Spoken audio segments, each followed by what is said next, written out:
What's up, everybody? Welcome to the Tony's Picks Look Ahead show here with yours truly, Vegas Al, ready to break down January 15th action here, some Thursday action here, going right through this month of January here, already starting to move along kind of fast. We're waiting on a few plays tonight to close out. Wizards Clippers game comes to mind. Kings are up huge right now. We're on that plus 11. Sprinkled a little bit of the money line. So that's good. It'd be 3 straight huge money line hits. We got on the party a little late, but we'll take it if this can finalize. What else? Golden Knights are up 1-0. We'll see if that can hold on. It'd be like either a 6-3, 5-4, 4-5 type night, which is, I'll take it because 1-6 yesterday. That's been how it is. Every time I've been opening up, I've been getting ripped. I'm saying that, but not really true. I've had some hot days as well. Still, I think on the 7-day leaderboard a little bit. Is what it is. We're trying to get back on that yearly profit. You guys already know. Start this 2026 off in the green. That's always going to be the goal. But yeah, we're going to get into some NBA. We're going to get into some college hoops and all of the hockey slate. Love the hockey slate tomorrow. I had to contain myself and just put 3 plays up. I could put 5 or 6 up easily tomorrow in hockey. And it's kind of been a little bit what's rolling. I don't want to jinx it, but that's been what's hot right now, as well as the NBA. Yes, I know we went over yesterday in the NBA, but, Kings are going to get us a little get back here. Hopefully the Wizards of all teams can get us some get back. I see they rallied back here to get at least within this number a little bit. We'll see if Clippers are interested in closing this one out. And then obviously I've already talked about it. Those Vegas Golden Knights there. We'll see if they can hang on. But without further ado, let's get into it here. We got NBA action. We got some Berlin, Germany NBA action. This one's going to take place 11 a.m. here, Vegas time. Seeing 5.5 here as the number. Not interested in the total. 1 second. Get all my information I have. 1 second. All right, so we'll start here. Yes, game in Berlin. When you look at the Grizzlies, they're currently on a 2-6 ATS run, so not covering spreads. And then you look at how they've played against the Orlando Magic in their last 10 matchups, 3-7 to the number. Injury report is a mess for the Grizzlies. No John Morant, no Ty Jerome, no Zach Edey, no Brandon Clark, a few others listed possibly as game times. Just really Jalen Suggs and Castleton here will be out for the Magic. I feel like they could easily roll along without those two. Obviously, the Wagner brothers both are now healthy, activated, and playing together in their home country here. I expect them to put on a show along with the rest of the supporting cast. Obviously, plenty of pieces still on this Magic squad. I was expecting to lay near double digits, 8.5, 9.5 maybe, and we're getting a 5.5. I know it's laying points, but at the end of the day, I'm all over the Magic here in this one, minus the 5.5. All right, on to the next game. And, we were talking handicapping this earlier throughout the day because I like to get ahead of the action. All my bets are almost always in overnight. This one I was looking like Suns all the way. I was hoping to get Suns minus 1.5. Of course, we're getting plus 6.5. I see that. I go, somebody has to be out. Devin Booker, game time decision. Huge red flag. Royce O'Neal, obviously, this guy Hayes Davis as well, a game time. And then Green and Boye are going to be out still for the Suns. Pistons, I was expecting Cade Cunningham to not be playing as well. Later on throughout the day, he got listed as playing or probable. So I don't even see him on the injury report here for the Pistons. It's really just Isaiah Stewart, Jalen Duran, Wendell Moore, and Tobias Harris is still going to be out. But the Pistons have been showing up all year long, next man up. When it comes to what Holland has come in and stepped up big time. There's always a no-name type guy that's stepped up here for Detroit. Not necessarily rushing to the window anymore to back those Suns. I would like Devin Booker to get in, and we'll probably have +4, +3 maybe. I don't know. Maybe even just stays at the +6. But I'm waiting on Devin Booker to be confirmed. This one will probably be a freemium late steam play with the Phoenix Suns here in this one. We got Thunder and Rockets. Obviously, those Thunder got it done the other night. We said lay it with the Thunder there versus the Spurs in what was a triple revenge spot and a nasty, ugly public dog there with those San Antonio Spurs. Few of you guys took the bait. Nasty. I get it. You could keep rolling over your money, no problem. But at some point, you got to realize they're not just going to keep handing you this fat money line and +8, +9 price there with the Spurs. I thought the play of that game was to either lay it or leave it alone, and Thunder got it done. I think that's the type of win that gets them right here. Rockets, obviously another big-time rival of the Thunder here. Playing in Houston, obviously first meeting of the year, went right down to the wire, a 125-124 win for those Thunder. Laying only 3.5 as opposed to, those giant numbers, though. When you look at the injury report, Dort's going to be a game time. Topic and Hartenstein will be out. For the Rockets, it's going to be Finney-Smith and Eason will be out. Tough game here to call. I expect more out of Chet Holmgren. Try to get Alperen and Sengun in foul trouble here. They're going to need it. I don't know, only 4 shots out of Holmgren there versus the Spurs last time out. Just need more offensive production out of him if I really want to support the Thunder tomorrow. But, don't get me wrong, still plenty of supporting casts. The Jalen Williams duo, Shai Gilgeous-Alexander obviously doing his thing. Caruso can come off the bench, 13 to 15 points. I'm leaning towards the Thunder here and laying it. And like I said, that Spurs win is a little get-right momentum spot here for the Thunder. They keep it rolling here versus their rival. All right, we'll lay it with the Thunder in this one. We got Celtics and Heat. I'm seeing here spread at -2.5. Again, I'll be giving you guys spreads. I don't like any of these totals. I got burned on totals the other night when I went over in the NBA. Doesn't mean I'm completely done with them, but I don't like the totals in today's slate or for Thursday's slate. What can I tell you guys? Celtics here -2.5 is what I'm seeing. Yes, Boston's fresh off that embarrassing loss versus Indiana, but Indiana hasn't been playing bad, even though they got killed tonight. But yeah, wasn't that surprising, even though I was on the Celtics there versus the Pacers. When you still look at how Boston's been playing versus Miami, 8 straight wins in Miami. They dominate South Beach. The last time these two teams played, it was a 129-116 victory in the Boston Garden. That was, 12-19-25, just about a month ago. Boston got that win there versus the Heat. You look, Boston 10-3 ATS-wise, last 13 road games. When you look at the injury report, really just Josh Minot here will be out for the Celtics. And then when you look at Miami, a host of players will be game times. I'm going to go ahead and say they play. Let's say the Heat are at full strength. I still like the Celtics. But, of course, I'll read you guys the injury report for Miami. Davion Mitchell, Jaime Jaquez, Nikola Jovic, and Tyler Hero all will be game time decisions. Of course, keep an eye on a Norman Powell. Every now and then he gets added in late, or like yesterday versus the Suns, taken off the injury report late. Very ugly what they did to us there. But anyways, I like the Celtics here to get this one done. Got no problem laying the short number on the road here, which simply what I think is the better team. Like I said, Celtics 8 straight wins in South Beach. That's a big-time stat for me. And, yeah, they really only have to just win this game, win it by a bucket here. I'm seeing -2, -2.5. Looking the Celtics' way here in this one. All right, we got Spurs and Bucks. Right now, it's screw the Bucks. You guys know I don't believe in do not bet lists, but closest thing to it right now is those Bucks after how they did me the other night versus the T-Wolves. Yes, there were people trying to be contrarian, saying I'll fade the public and get on the T-Wolves. Good for you. I don't know. To me, not a smart bet. Still cash. Doesn't mean it was a good bet. That's the way I put it.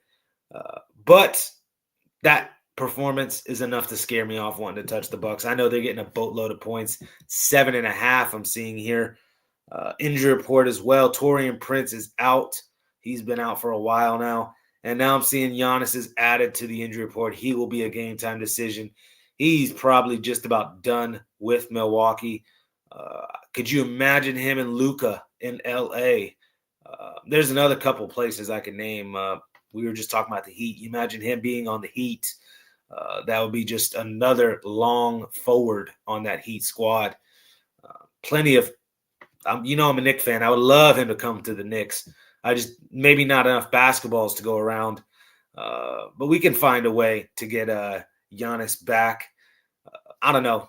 You guys could tell I'm leaning Spurs, not off just narratives. Look, Bucks are 3-11 ATS wise versus the Spurs in their last 13 matchups, 14 matchups, excuse me, and then Spurs also 1-6 on the road. Bucks also 1-6 ATS wise in San Antonio as well. Last 7 meetings, Bucks also not playing well on a 2-5 against the number run as of late. Got no problem here laying it with the Spurs in this one. All right, we got another one here, Knicks and Warriors. I'm seeing, first off, I was expecting Knicks to actually be a favorite here. I know it's crazy because their ATS road record is atrocious, to say the least. Look how they're playing tonight against the Kings. But if you know us, we were talking about possible letdown spot tonight. Not even letdown, but look-ahead spot for the Knicks tonight. I had a feeling they would not give a crap about playing the Kings tonight and really be focusing on this Golden State game. I don't know. You look at the injury report, really just Landry Shamet I'm seeing so far. Obviously, we have to wait a little on after this game, see if anybody else gets added.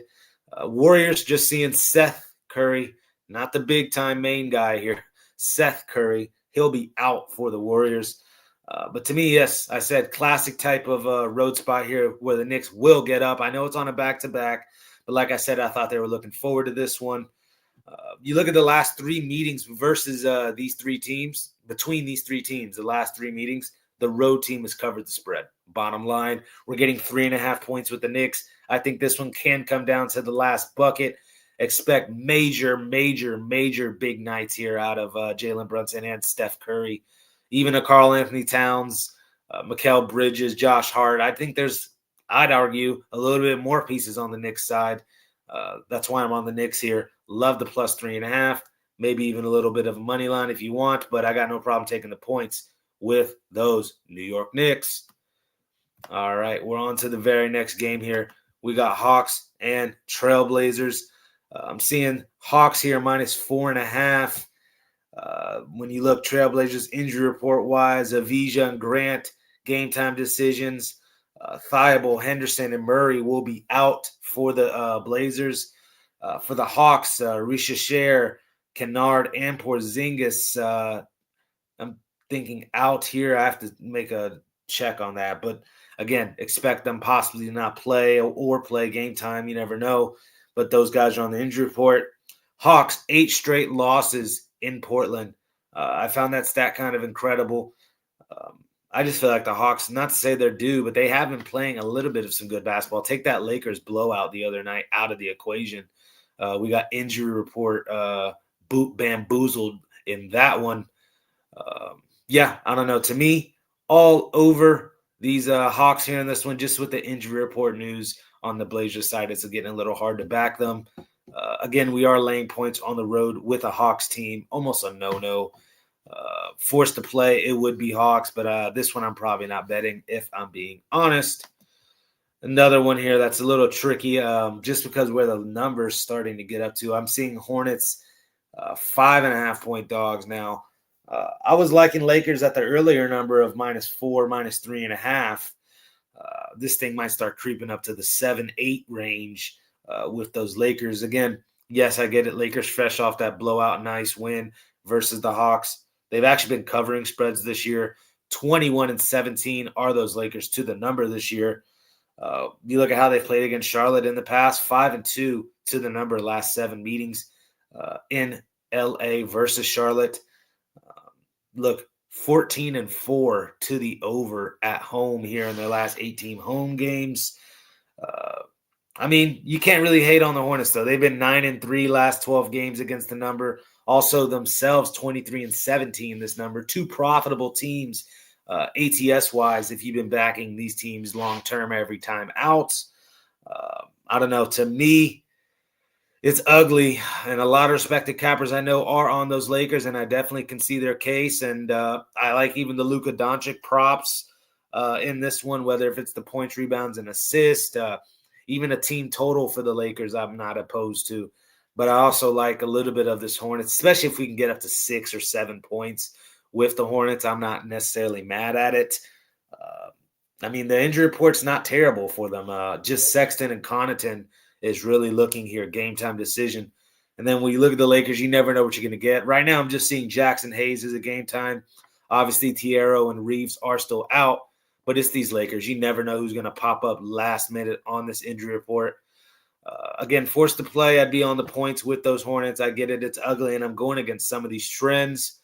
I just think Knipe, Brandon Miller, Mike Bridges, and all these other guys, LaMelo, obviously, can run up and down with this Lakers team. Love the over in this one as well. Expect plenty of offense. This one might be a prop galore game here, but that's all I love in that one. We got Canadians and Sabres. We're going to skate on over to the ice.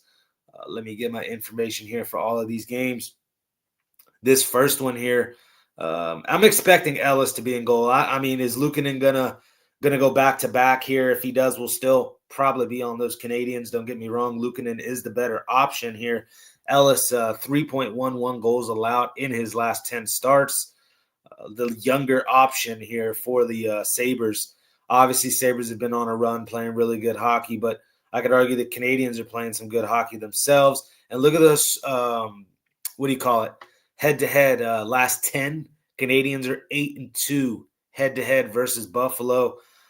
I'm expecting Montembeault probably for the Canadians. We will see about that. If Dobes goes in, he's been 3 goals allowed his last 10 games, 2.75 goals allowed the last 8 games out of Montembeault. Both teams somewhat trend to the over. Really, Montreal does 28-17-2 to the over. I don't know. To me, I'm leaning more Canadians here instead of trying to touch a total. I just think just the recent history of domination head-to-head. I believe they also won earlier this year. Yes, they did 4-2 earlier this year. That was back in October. Don't get me wrong. But I can make a case. Look, the Canadians are 26-21 win-loss. And then you look at the Sabres, 24-20. Last 10, 8-2. Last 10, 6-4. Give me the Canadians. I get it. You're not getting the most plus money ever, but I'll take a little bit of a dog price here with those Canadians. All right, we got Sharks and Capitals here in this one. And an interesting stat that was actually head-scratching to me was look at the last 20 games in Washington for the Sharks. They're 16-4 traveling across the country going to Washington. 16 wins, 4 losses last 20 occasions. Obviously, this thing dates back many years back. I don't know. That's just an interesting number to me. I was not expecting to see something like that. Now you get all this plus money with the Sharks. Obviously, they're just not a team you want to consistently back here. But you look at how they've been playing as far as total-wise, 9-0-1 last 10 games to the over. Obviously, that one push, but 9 out of basically the last 10 have gone over for the Sharks. Both teams trend to the over. Really, Capitals are 22-23-3 over-under. So that's almost break even on both. But the Sharks 25-19 to the over. We're expecting 2 goalies here in Thompson and Askarov, who have struggled as of late. Askarov here, 3.625. So basically 3.6 goals allowed last 8 games. Thompson, 3.1 goals allowed last 8 games. We got a total of 6.5, I think, for a reason. The play in this one's over. And just because I'm a maniac and I like that stat with the 16-4 record the Sharks have against Washington in Washington, I'll be sprinkling a little bit on that plus 160 money line with those San Jose Sharks. We got Flyers and Capitals here in this one. Pull up the numbers here on this. 1 second, if I can find it. I lost it.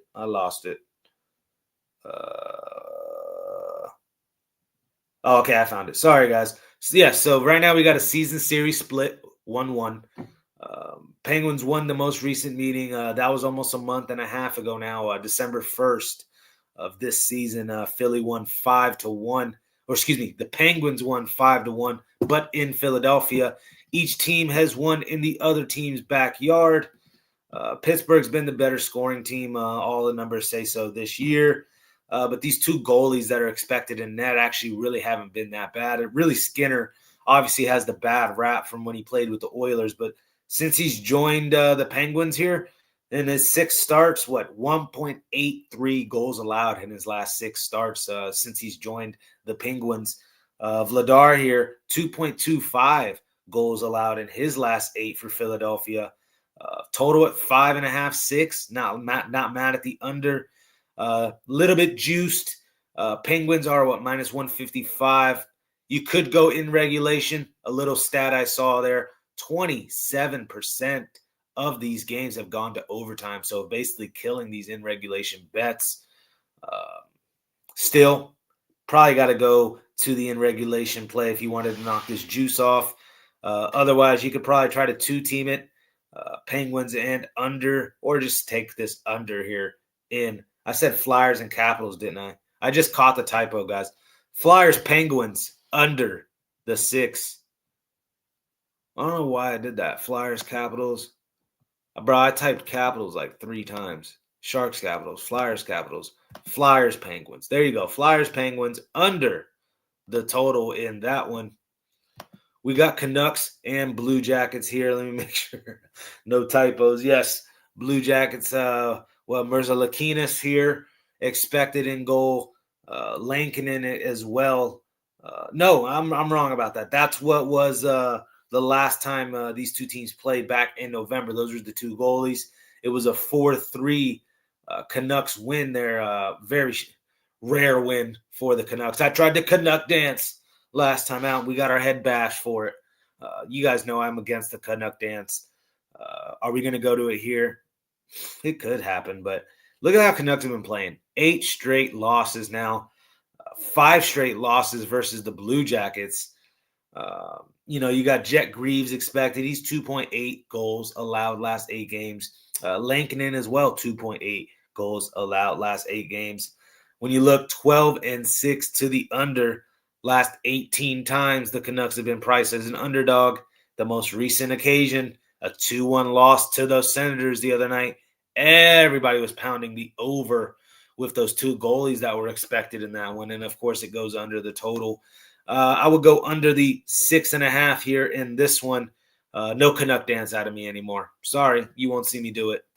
We got Kraken and Bruins here in this one. Kraken won the first meeting of the year here back just a couple days ago, about a week ago here. Kraken won 7-4. Kraken last 13 games, 9-4. Obviously, they lost tonight to New Jersey in overtime, down to the wire. Back-to-back spot here for the Kraken, but not too long of a travel spot here, New Jersey to Boston. This is expected to be a Dackert and Swayman rematch there from a week ago. Dackert and Swayman both 2.6 goals allowed last 8 games. Almost an even matchup, you would say. Then give me the dog. Plus 140 with those Kraken. Again, 9-4 last 13 games. Yes, they were competitive tonight as well. I'm not mad at backing these Kraken here. Plus 140 on the money line. We got Jets and Wild here. Still brutal for the Jets. 3-11 in their last 14. 9 straight losses when on the road here for the Jets. But you look how the Jets have played versus Minnesota. 5 straight wins versus Minnesota in Minnesota here. I don't know. That's a telling stat. Could this be another little get-right spot for the Jets? Possibly. You're getting some plus money with it here, plus 135. Total again at 5.5. When you look, Jets also 7 straight overs. I don't know. Wild also 12-6 at home, though, in their last 18 home games. Very tough place to play. But, again, I just already mentioned Jets have won 5 straight there in Minnesota. So, one of the few teams that plays well over there. You look at the Wild have been performing. 8 out of the last 9 games they've played have flat out gone over the total. Hellebuck and Wallstedt is expected. Smells like an under when you see these two in net. And you look at the 4 out of the last 6 meetings have gone under between these two teams. Granted, everything else says over. But when these two teams meet, 4 out of the last 6 have actually gone under the total. We have a season series lead for the Wild here, 2-1. And then, Jets won that first meeting in the beginning of the year. The Wild have won the last 2. Each team has won on each other's home ice. Very, very interesting stat there. To me, let's take some plus money with the Jets here in this one. I can make a case for them at the end of the day. Little get-right spot. I'll stay away from the total. I'm getting conflicting information. Obviously, most teams right now, as of recent, or both teams recently, kind of trending to the over. But the head-to-head says under. So you do what you want with that. I like the Jets and getting some plus money, though, in that one. We got Flames and Blackhawks here. Another great game. Again, so many games that we could put up for sure, and I'll probably be betting. Again, I have 3 up already. I might even add a couple more. But Blackhawks here, I was expecting to be a little bit more juiced than this. -115 seems kind of cheap. You look how Calgary's played as of late, 1-5 in their last 6. Meanwhile, the Blackhawks, since the beginning of the new year, 5-2 really in their last 7. We're cashing as an underdog early out of the gate here in January. Blackhawks won 4-0 in Calgary and also 5-2 earlier this season in Chicago, looking for the season series sweep. Expecting Dustin Wolf in goal here for Calgary. 3.6 goals allowed in his last 10. 5 straight games with 4 goals allowed and also 5 straight losses. So not been very well here for Mr. Wolf. When you look, I'm expecting Spencer Knight, 2.8 goals allowed in his last 10. Likely to get knocked down a smudge, but still a little bit more efficient here than Mr. Dustin Wolf. So, again, I like the Blackhawks. Been playing some pretty solid hockey here in the month of January. Got no problem backing them here, minus the 115 price in this one. All right, we got the one-sided rivalry, I'm going to call it here, Islanders and Oilers. Islanders trying to get this get back. We'll see here. Islanders have lost 6 straight on the road in Edmonton. They just get their heads smacked around. Like I said, one-sided beatdown in. It's pointing in the Oilers' direction. 4 out of the last 5 meetings between these two teams, under. 7 out of the last 10 these meetings between these two teams, under. What do we got here expected in net? I'm expecting Sorokin and Tristan Jarry. So, Jarry's second start back here from this injury. 4 goals allowed there versus Nashville, overtime loss. Expect him to be a little bit sharper and get his footing here in this one. And then obviously Sorokin doing Sorokin things, his last 10, 2.4 goals allowed for Sorokin here from the Islanders. I like an under 6. Again, Oilers, I'm seeing minus 180, a little juiced. And then an under type game, anything can happen. It could be a 2-1, 1-0 type game, and it would not surprise me. I'd rather just be on the under in this one. All right, zipping right along. We got Stars and Mammoth. Boy, oh boy. Stars 2-8 in their last 10, and honestly would have been on them the other night when they dropped it. I think it was the Ducks, but we had them versus the Kings.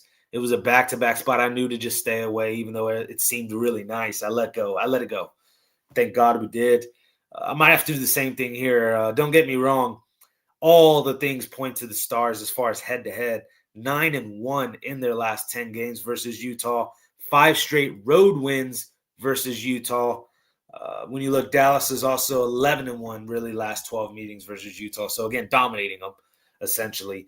But what got me cold feet on wanting to back the Stars, you got DeSmith in goal here for the Dallas Stars, which, we were wanting Oettinger. 2.6 goals allowed in his last 8 games. Not awful, but really some ugly ones as of late is what got me kind of cold feet with DeSmith. Vejmelka's been lights out. 2.1 goals allowed last 8 games. Again, 4 out of the last 6 meetings between these two teams have gone under the total. Again, forced to play, I'd be on the Mammoth here. That head-to-head there is eventually going to start going a little bit the other way. Mammoth are a lot better than past years. Again, Stars are just not playing well right now. 2-8, finding ways to lose games. Yeah, I'd be forced to play this one with the Mammoth here, minus 110. Pick 'em price here in this one.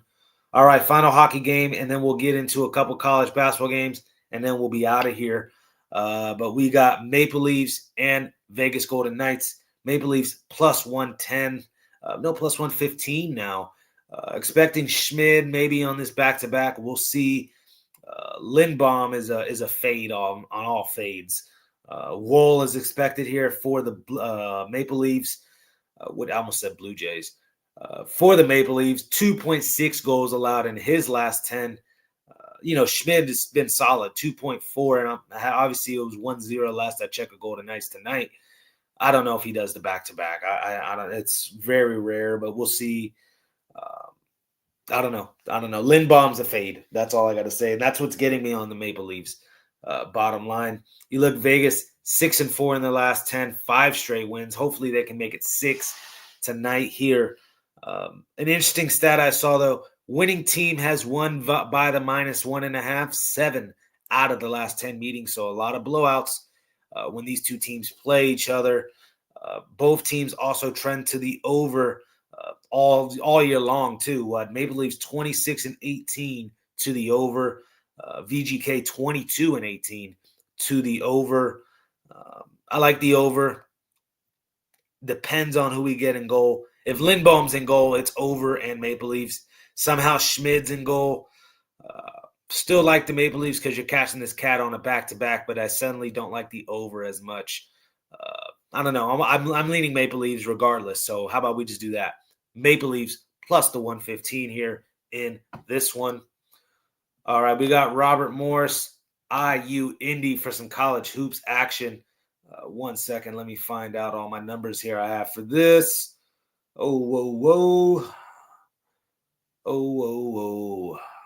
First off, I'll just say IU Indy's a gimmick team.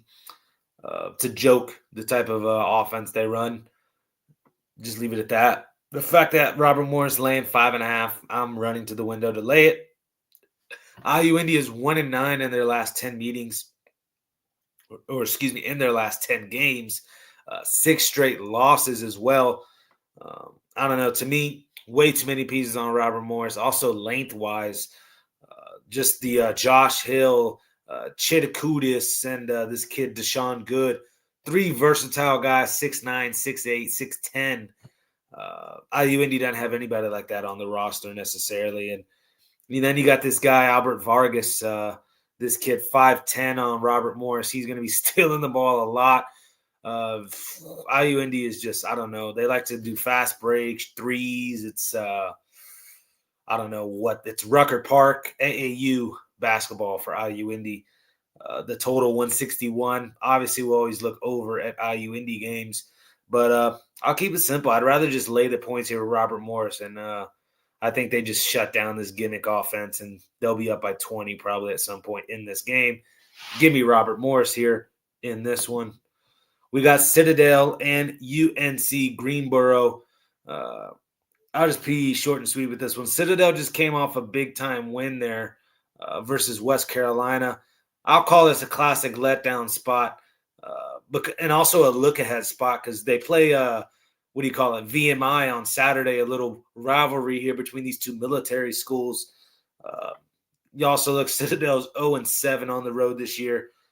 When they've played UNC Greensboro in Greensboro here, 10 straight losses. Citadel's also on a 5-12 ATS run dating back to last year. Could only look UNC Greensboro's way. I get it. You're having to lay almost 10 points here, 9.5. This one may only rise. Give me UNC Greensboro and hurry up and get on it before it gets up to 11-12. But I'm all over UNC Greensboro in this one. We got Youngstown State and Wright State here. I'll be short and sweet. Both teams averaging almost 80 points a game. Last year's meeting, 69-68. So just under this 141.5 total that we have right now. You look 8 out of the last 10 meetings between these two teams, though, have gone over the total. Like I said, both teams almost averaging 80 points per game here. I think we have slightly a little bit too low of a total. Again, 141. I'm guessing Vegas is expecting some defense, maybe not a lot of the best shooting numbers out of these two teams, but I still think they can get over this number. A little bit of offense I'm expecting here in Youngstown State and Wright State. Give me the over 141.5 in this one.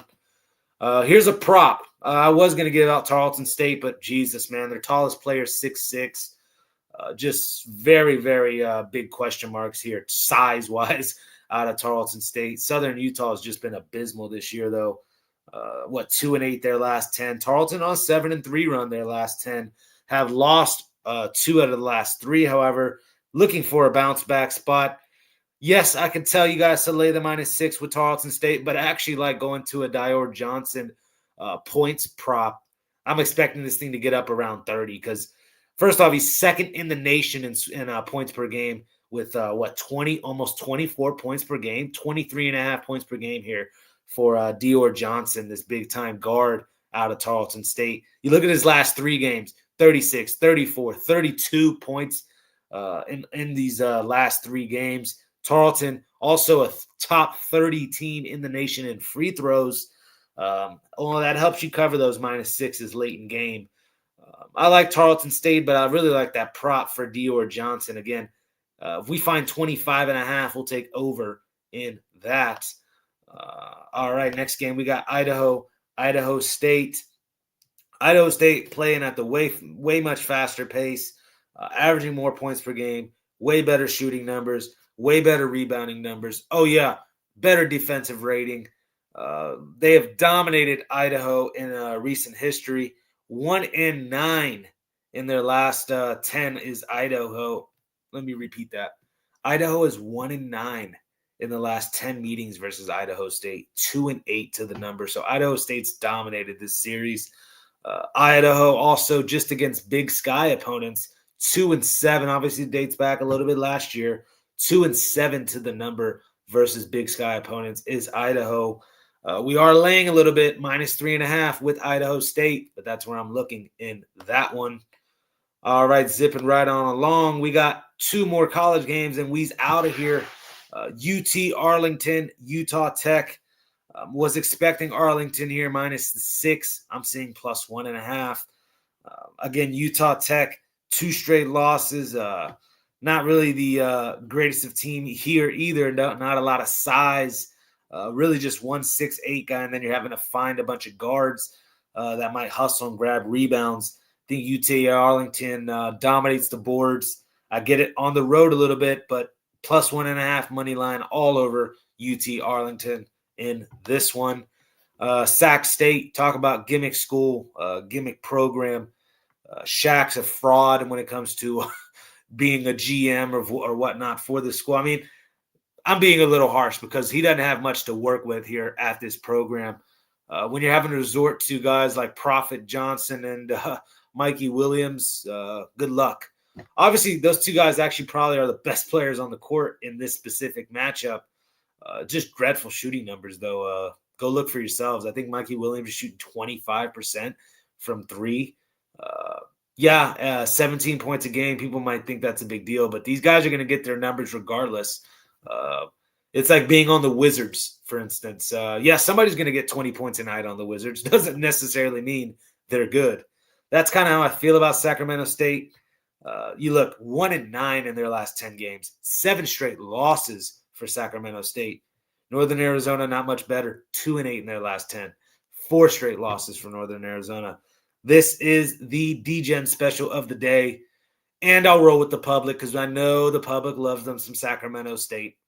They don't get this one done. They're frauds, just like North Carolina. I can't believe North Carolina dropped that one to Stanford tonight. I get it. Stanford has this kid, Okari or whatever, dropped like 30 tonight. Big-time scorer. He's averaging almost 20-something points a night too. But, again, they hit and miss this offense. They can be reliant on that kid very, very much. Okay, he had a big night. UNC is just very, very fraudulent. That kid that's the number one, Caleb kid, Wilson, not impressed. Not impressed. He can put up as much numbers as he wants, talk about his hit list and all this crap that, he's supposed to be a lottery pick. We'll get this done. We shouldn't have lost money on UNC tonight. That's all I got to say. All right, we're out of here. We'll go to the comments section.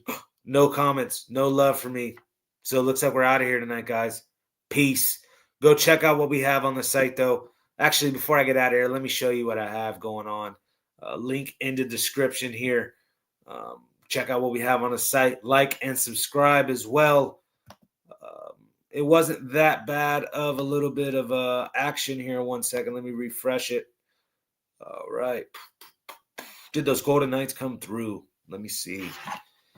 Uh-oh. Hopefully they did. I could check my phone, but you betcha they did. And then Sacramento came in. Denver came in. I believe we're waiting on the Nuggets and not Nuggets and Clippers. Wizards and Clippers. Let me check that score real quick before I get on out of here. Wizards and Clippers.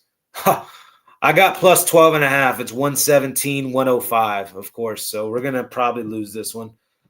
That's just how it's been as of late. Clippers are still very, very fraudulent. I don't care. They're on probably an 11-2 ATS run. Ebbs and flows of this game. I'm ready to see this thing go the other side because, that's how I feel about those Clippers. This one was probably the one that pissed me off the most. Holy crap. North Carolina's trash. I don't care that it was on the road. And no, that's just inexcusable. Actually, no, this is the one that's inexcusable. Oh, my God. I say Baba Miller is overrated because, if you look at his numbers before tonight, 9 points, 11 points, 11 points. Give me a break. That just shows you how bad Colorado is. Do not touch this team with a 29,000-foot pole. Colorado's that bad.